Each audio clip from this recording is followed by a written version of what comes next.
Hello and welcome to Teletour. My name is Igor Rosen. I'm a tour guide in Normandy for a Normandy tour, and I will present you today the Normandy American Cemetery at Colleville-sur-Mer.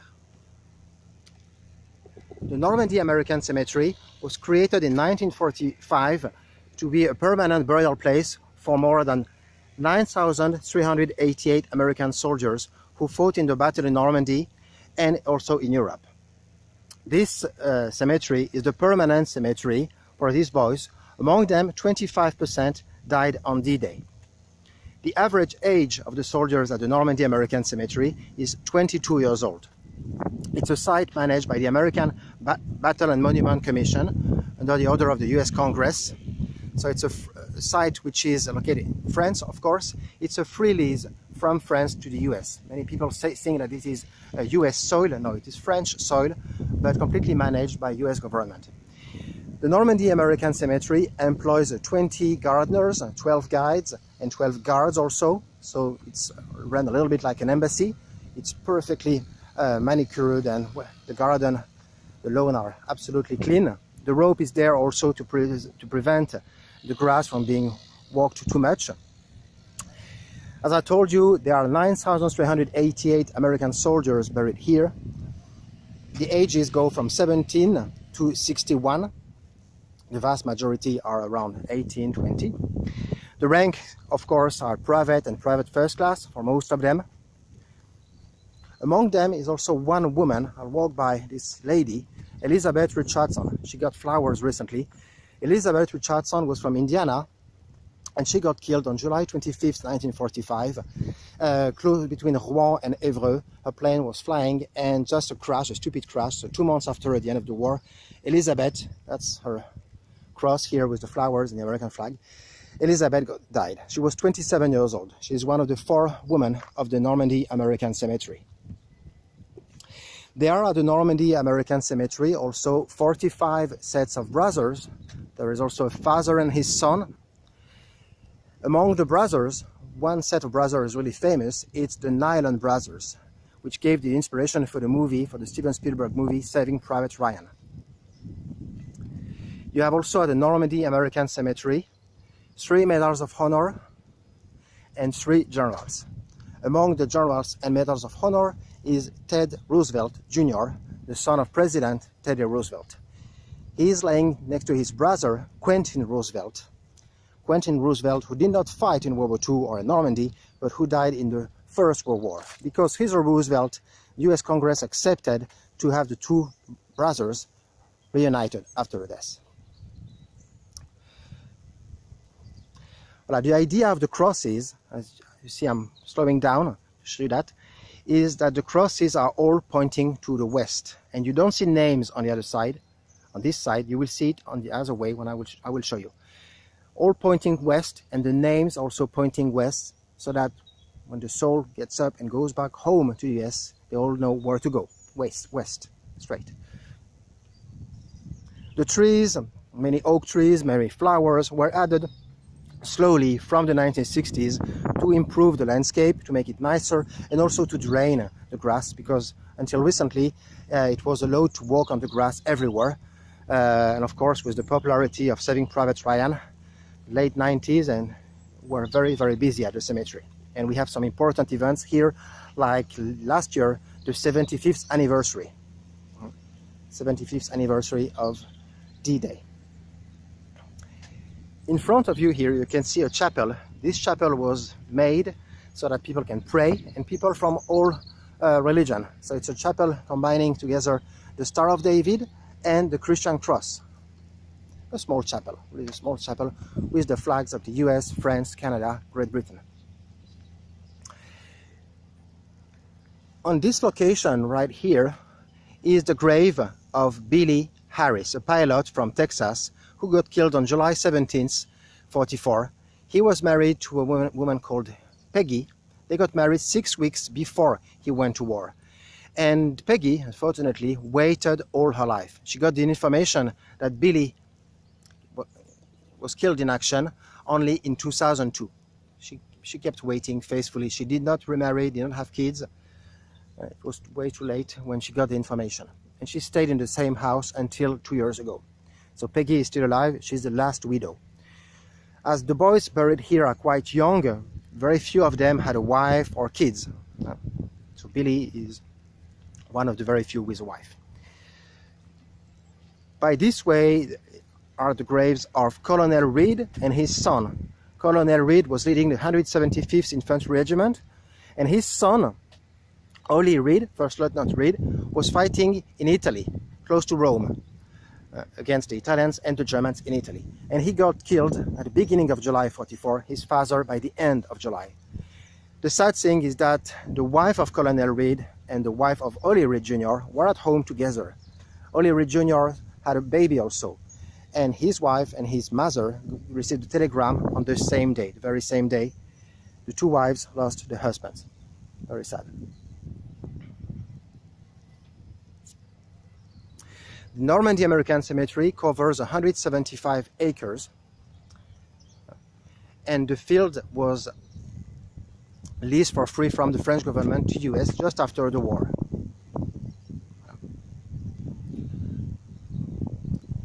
So the crosses you can see and you just saw are made out of marble from Carrare. But at the beginning, these crosses were made out of wood, just simple wood painted white.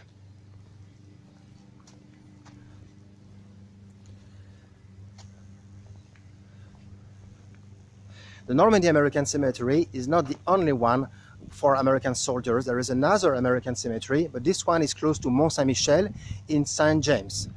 There, over 4,000 American soldiers are buried. And if you add the number of soldiers buried here and at St. James, it's only 40% of the casualties of Normandy, because 60% of the casualties of Normandy are buried back home in the US. The families had the choice always to have the body buried here at Normandy or in the US at Arlington or in the hometown. You see, I'm standing behind the chapel and you can clearly see a dove, a falling dove, a Star of David, and the Christian cross, very symbolic of peace, of the reunion of the religions here. Voilà. You will see at the Normandy American Cemetery some Stars of David, just 176 Stars of David. Just 176, there should be much more, you would say. Yes, very few, because many Jewish soldiers decided to change religion on the dog tag just before going at war, because they knew that if captured, they would survive very little with a Star of David. So they decided to change religion. And also because the Jewish families wanted to have the bodies back home as quickly as possible, because a Jewish burial should take place right after a death. Yeah. You can see here one Star of David surrounded by Christian crosses. There is no section for Jewish soldiers or Christian. They are all together. It's very important not to put any division. But back then there was no option for a Muslim, a Buddhist, or a atheist, or something else. It was either Christian or Jewish. Yeah. There are also 459 unknown soldiers which could not be identified properly after the war, because the body was really damaged, the face was in terrible condition, no ID, no dog tag found, so that's why 459 unknown soldiers. There is also at the Normandy American Cemetery a wall with the missing in action. On this wall, 1,557 missing soldiers. Voilà.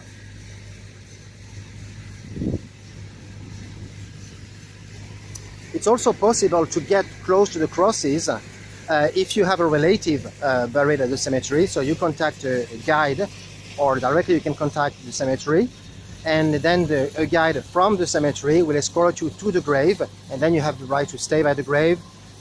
The guides always take some sand from Omaha Beach from the day and put the sand on the letters, so that the letters of the soldiers shine as if he was a Medal of Honor, as if it was gold. As you will see, as I'll walk on the other side, you will see the names on the crosses. The statues in front of me there, on the left, it represents the US mothers and the sadness, the grief, the tears of the US mom who lost her husband, her son, and on the right side, it's a French mother who lost also so many boys for France and freedom.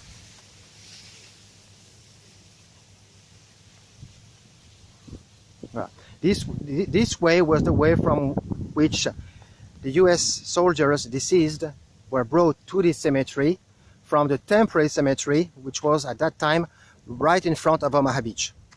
A small temporary cemetery for just 1,500 men.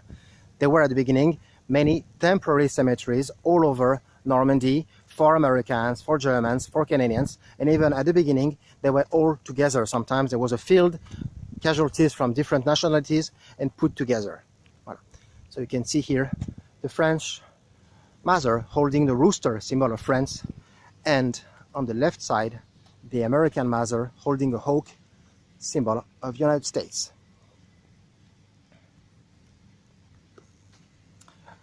Voilà.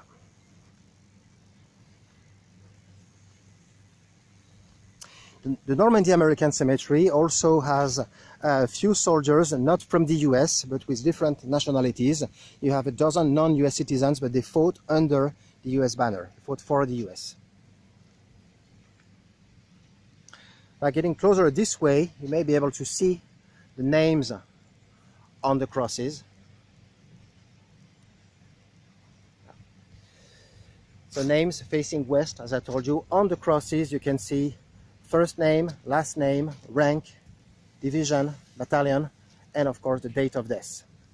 There is no mention of the date of birth, but we know from military certificates that on an average there were 22 here, 22 average age.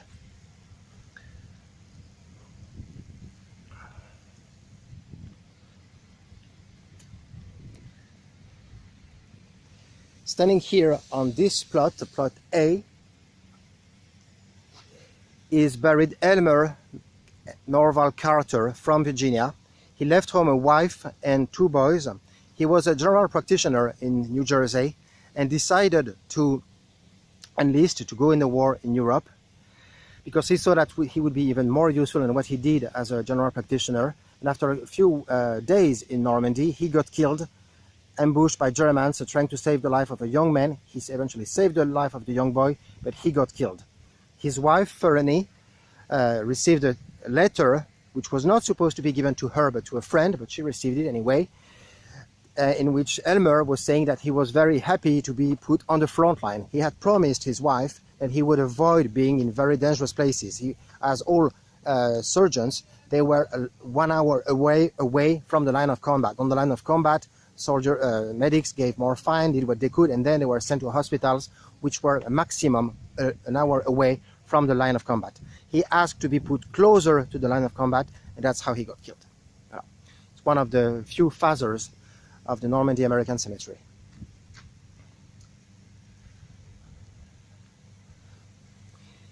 In front of the roses over there is buried Frank Daniel Peregory from Utah. Frank Peregory was in the 5th Ranger Battalion in reinforcement to the 2nd Ranger Battalion after the assault on the Point du Hoc. And after the assault on the Point du Hoc with the 2nd Ranger, he came there to help them. He got killed, but he was able to save the life of 5 men from the 2nd Ranger Battalion. Frank Peregory received the Medal of Honor. You may be able to see his cross shining with golden letters. So he's one of the 3 Medals of Honor of the cemetery. The other one is Jimmy Montis. I told you about Jimmy Montis in another video of Omaha Beach. And the third one is Ted Roosevelt Jr., son of President Roosevelt. Ted Roosevelt received the Medal of Honor for landing on the first wave on Utah. And as a general and as a Roosevelt, he was not supposed. Everyone told him to avoid to land, that he didn't have to do it, but he really wanted. So all the men here, really very, very brave men who gave their life for us, for France, and for me, so that we can be free today. So I hope you enjoy the tour, and I hope to see you very soon on another tour with Teletour. Let's Teletour. See you.